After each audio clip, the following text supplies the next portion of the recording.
ठंड में गरीब बहू का ट्रेन घर। माँ, मुझे बहुत जोर से ठंड लग रही है, कुछ ओढ़ने को दे दो। हे भगवान पिंकी बेटी, तू तो बुखार से तप रही है, कोई कंबल भी नहीं कि तुझे ओढ़ा दूं। इतने में सास सौदामिनी और दिव्या कमरे में आती हैं। देख लीजिए मम्मी जी, ये महारानी तो अपनी बेटी की जी हुजूरी में लगी है। नहीं माँ जी, मैं बस आ ही रही थी, वो पिंकी को बहुत तेज बुखार है। देवरानी जी, थोड़ी देर के लिए अपना कंबल दे दीजिए।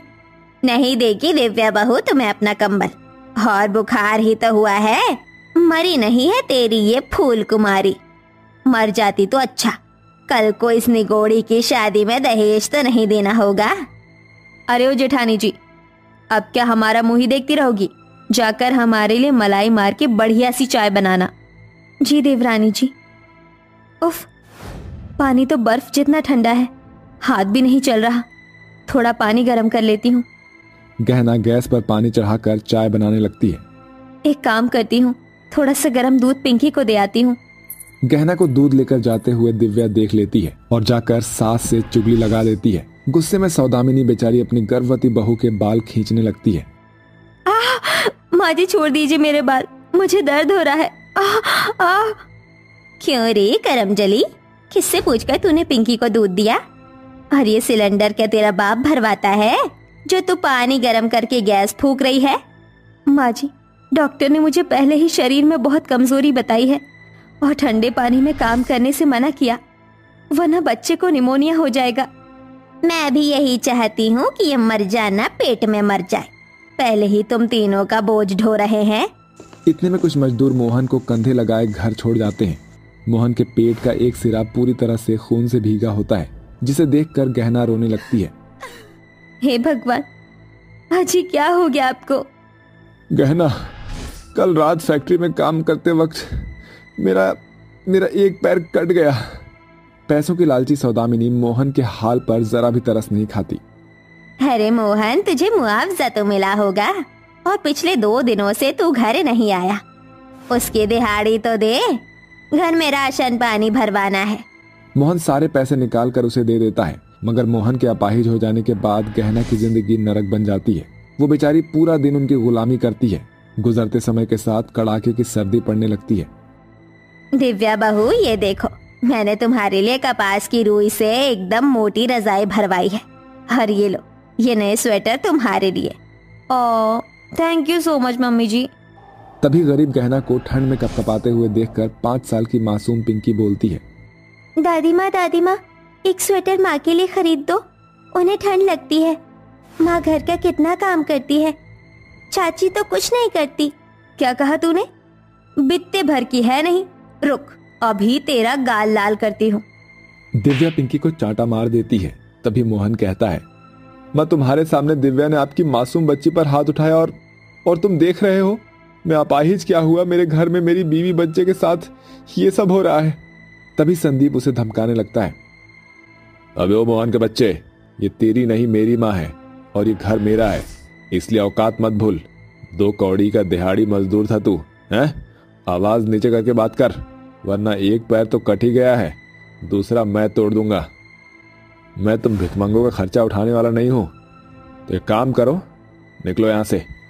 संदीप और दिव्या उस गरीब बहू के परिवार को कड़ाके की ठंड में धक्के मारकर निकाल देते हैं। वो सभी ठंड में सड़क पर चलने लगते हैं। तभी ठंड से पिंकी रोने लगती है। मुझे बहुत ठंड लग रही है, माँ चलो ना घर चलते हैं। गहना पिंकी के आंसू पोंछकर उसे समझाती है, पिंकी बेटी, हमें अपना घर खुद बनाना है। माँ, हम गरीब हो गए हैं ना, दादी ने हमसे हमारा घर छीन लिया। बेचारी वो गरीब गर्भवती बहू भराई आंखों से कभी अपनी मासूम बच्ची तो कभी अपने अपाहिज पति का मुंह देखती थी। मुझे जल्द से जल्द सर छुपाने के लिए कोई ना कोई जगह, कोई ना कोई ठिकाना तो ढूंढना ही पड़ेगा।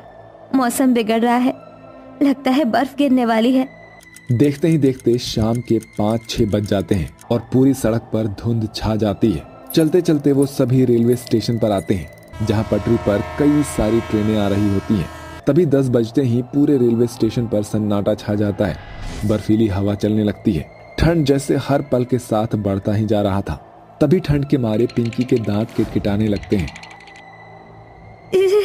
माँ, बहुत ठंड लग रही है। ये कहते हुए पिंकी बेहोश हो जाती है। अब उस माँ का दर्द बहुत बड़ा होता है, जिसके सामने उसकी औलाद आंखें मूंद दे। गहना उसके हाथ पांव मलने लगती है।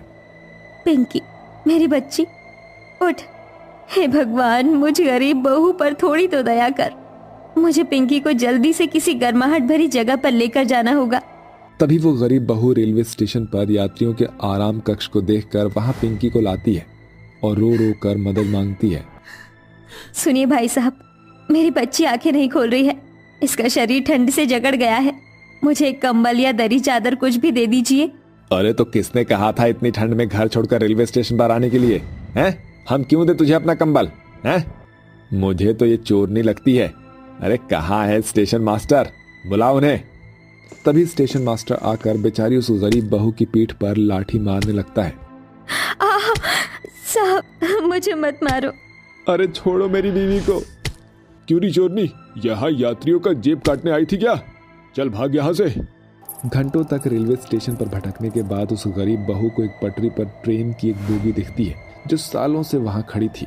वो हिम्मत करके अपने पति और बेटी को ट्रेन की बोगी में चढ़ाती है और जैसे तैसे वो रात भर उस ट्रेन की बोगी में बिताते हैं। कुछ घंटों बाद दिन निकल आता है और रेलवे स्टेशन पर सामान बेचने की आवाज से उसकी आंखें खुल जाती है। चाय बोलो, चाय चाय चाय चाय चाहिए। गरम चाय चाय चाय, स्पेशल चाय, अदरक वाली, इलायची वाली चाहिए। चाय चाय चाहिए। माँ, भूख लगी है। ठीक है पिंकी, मैं कुछ खाने को लाती हूँ। गहना रेलवे स्टेशन पर आ जाती है, मगर गर्भवती होने के चलते उसे कोई काम पर नहीं रखता। सुबह के वक्त भी रूह सिहराने वाली ठंडी हवा चल रही थी। आंखों पर बार बार उसकी बेटी का भूखा चेहरा दिख रहा था। कैसे भी करके मुझे मेरी बच्ची के लिए रोटी लेकर जाना होगा। ये रेलवे स्टेशन देगा मुझे रोटी। तभी वो एक अंधी औरत को गीत गुनगुनाते हुए देखती है और वो भी गीत गाकर भीख मांगने लगती है। इतनी शक्ति हमें देना दाता, मन का विश्वास कमजोर होना। हम चले नेक रास्ते पे, हमसे भूल कर भी कोई भूल होना। तरस खाकर लोग उसके हाथ में भीख देने लगते हैं। तभी मीरा नाम की एक लड़की कहती है, तुम तो हाथ पैरों से सही सलामत हो, फिर भीख क्यों मांग रही हो? कमा कर खाने में क्या आ जाता है? मेम साहब, कमाकर ही खाना चाहती हूँ, मगर पेट से हूँ। ये देखकर कोई भी काम नहीं दे रहा है और ये भीख मैं अपने लिए नहीं मांग रही। मेरी एक बच्ची है, वो भूखी है, उसके लिए खाना खरीदना है। अगर पैसे होते तो कुछ भी बेचकर 2 वक्त की रोटी लायक तो कमा लेती। उस गरीब गर्भवती बहू के शब्दों में मेहनत और साहस देखकर मीरा अपने पर्स से पैसे निकालकर उसे देती है। ये लो, अब इस पैसे से कमा कर खाना। गहना उन पैसों से चीनी, दूध, चायपत्ती, मैदा, आलू खरीद लेती है और ईंट जोड़कर जुगाड़ से चूल्हा बनाकर पटरी पर से लकड़ियां बिनकर चाय समोसे बनाकर बेचने लगती है। चाय समोसे खाओ भैया, गर्मा गर्म चाय समोसे। अब ट्रेन की वो बोगी उस कड़ाके के ठंड में उनका घर बन जाता है। फिर एक रात, अजी गरम गरम रोटी बना रही हूँ, खा लीजिए। बाहर ठंड पड़ रही है, रोटी ठंडी हो जाएगी। मोहन खाने लगता है और अचानक से वो रो पड़ता है। गहना, मुझे माफ कर दो। अरे तुम दोनों को कमा कर खिलाने की जिम्मेदारी तो मेरी है, मगर तुम पेट से होकर भी इस ठंड में हम दोनों का पेट पाल रही हो। भगवान ने ये कैसी जिंदगी दे दी है हमें। अजय, भगवान ने हमें जैसी भी जिंदगी दी है, ये बाकी से अच्छे हैं। उनसे पूछिए जिनके हाथ पांव नहीं है, वो भी तो जी रहे हैं ना। तो फिर मेरे मेहनत करके खाने में क्या हुआ? उस गरीब बहू के बनाए चाय समोसे सर्दी में सभी को बहुत भाते हैं, जिससे सारे चाय समोसे बिक जाते हैं। बहुत जल्द पैसे जोड़कर गहना रेलवे स्टेशन पर ही चाय समोसे पकोड़े के साथ खाने पीने का भी स्टॉल खोल लेती है, जिससे उसकी खूब आमदनी होती है और बहुत जल्द वो ट्रेन की बोगी से अपने दम पर ही घर भी खरीद लेती है और थोड़े समय बाद एक प्यारे से बेटे को जन्म देती है। साथियों, अक्सर गरीबी रुलाती जरूर है, मगर एक गरीब से उसके हक की रोटी कोई नहीं छीन सकता। गले में लाल टाई, घर में एक चारपाई, तकिया एक और हम दो एक ही हैं। रजाई सर्दी कैसे जाएगी? कैसे हमें नींद आएगी? गले से लगा दूंगा, तुझे कॉफी पिला दूंगा।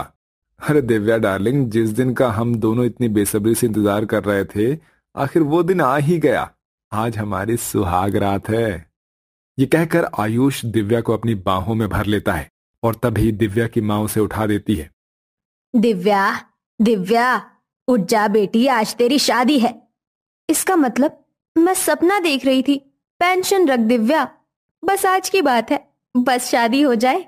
बड़ी धूमधाम से दिव्या और आयुष की शादी हो जाती है और दिव्या ससुराल आ जाती है, जहाँ सरला कहती है, जूली बहू आगे आकर अपनी देवरानी का स्वागत करो। जी माँ जी, आइए मेरी प्यारी देवरानी जी, आपका स्वागत है। जेठानी जी, हो गया तो मैं अंदर आ जाऊं? इतनी भी क्या जल्दी है देवरानी जी, पहले अच्छे से मुझे आपका स्वागत तो करने दीजिए। अब आ जाइए। सासू माँ, मेरा कमरा कहाँ है? बड़ी बहू अपनी देवरानी को उसका कमरा तो दिखा दे। ये रहा आपका कमरा। देवरानी जी, मैं अभी आती हूँ। जूली के बाहर जाते ही कमरे में आयुष आ जाता है और दिव्या उसे अपने करीब खींच लेती है। कितना वेट कराया है तुमने मुझे। चलो जानू, आज रात का सीन बनाते हैं। तभी दरवाजे पर खड़ी दिव्या की जेठानी और सास खांसती है।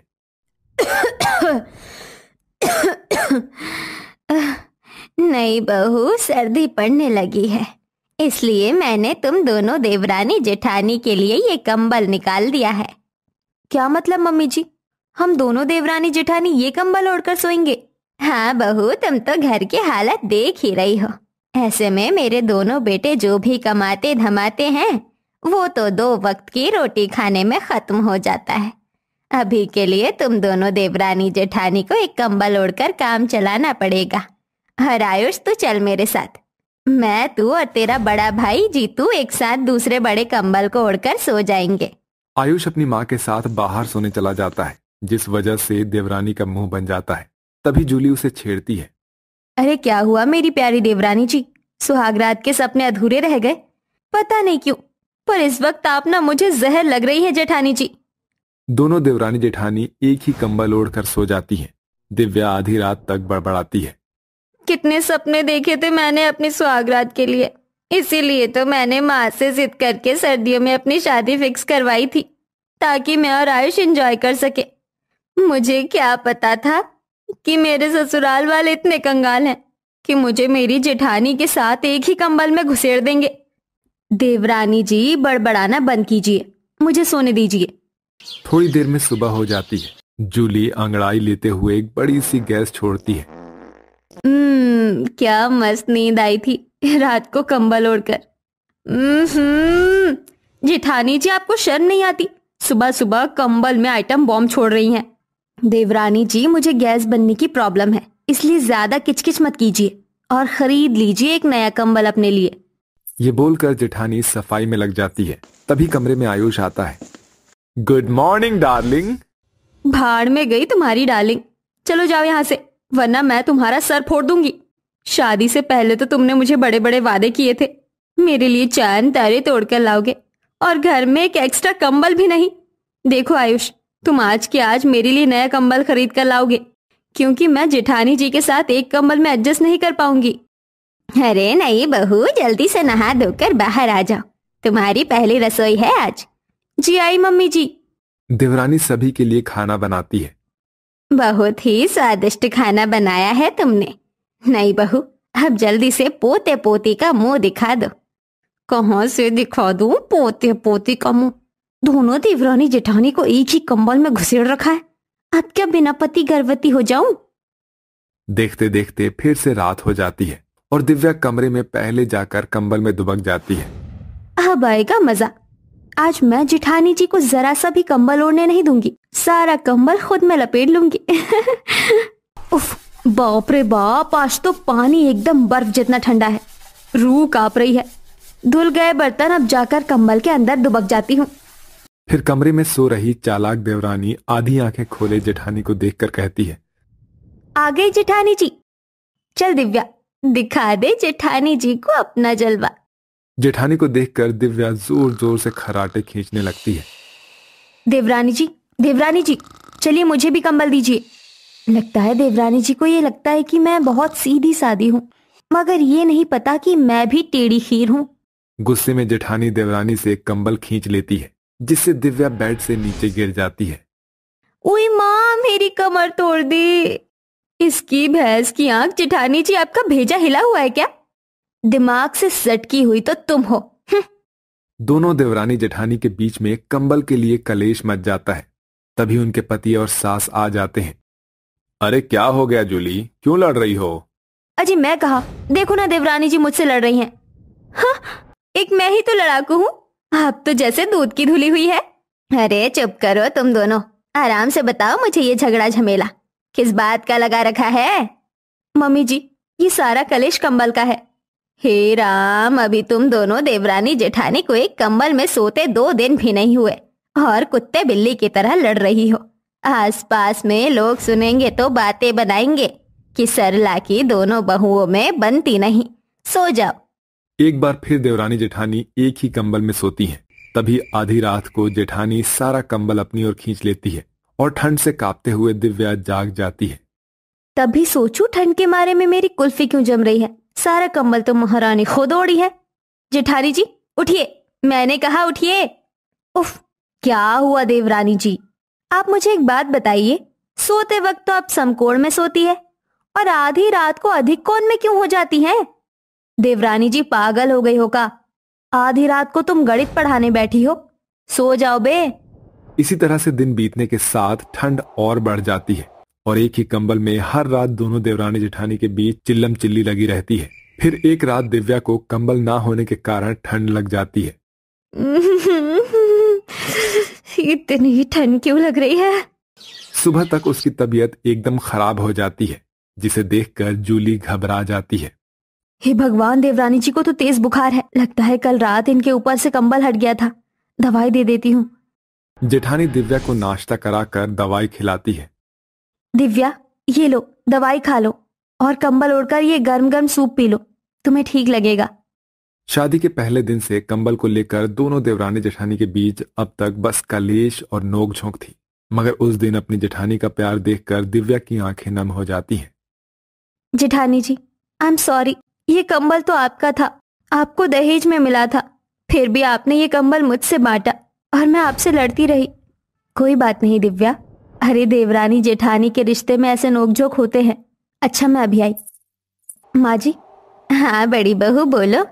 माँ जी, आज से आपके और जीतू जी के साथ बाहर ही सोऊंगी। मेरी शादी को तो इतने साल हो गए हैं। अब जाकर तुमने बिल्कुल ठीक फैसला लिया है बड़ी बहू। मैं तो ये उसी दिन कह देना चाहती थी, मगर फिर ये सोचकर रुक गई, क्योंकि इस घर में पहले तुम बहू बनकर आई थी, इसलिए वो तुम्हारा कमरा था और कंबल भी तुम अपने दहेज में लाई थी। कहीं तुम्हें अपना कमरा छोड़ने पर बुरा ना लगे, इसलिए। अपनी देवरानी की खुशी के लिए जेठानी अपना कमरा और कंबल दोनों छोड़ देती है और आयुष को कमरे में देखकर दिव्या कहती है, आयुष, तुम यहाँ कमरे में क्या कर रहे हो? क्या मतलब क्या कर रहा हूँ? अपनी बीवी के साथ सुहागरात मनाने आया हूँ। भाभी ने भेजा है मुझे, और वैसे भी जब से हम दोनों की शादी हुई है हम दोनों को एक साथ वक्त बिताने का मौका ही नहीं मिला है। देखो दिव्या डार्लिंग, आज कितना ठंडा मौसम है और बहुत रोमांटिक भी है, तो चलो ना फिर कंबल में मंगल करते हैं। ये सुनकर देवरानी का चेहरा शर्म से लाल हो जाता है और दोनों अपने सुहागरात मनाते हैं। उस दिन के बाद से दोनों देवरानी जेठानी के बीच में एक कंबल के लिए कभी लड़ाई नहीं होती है।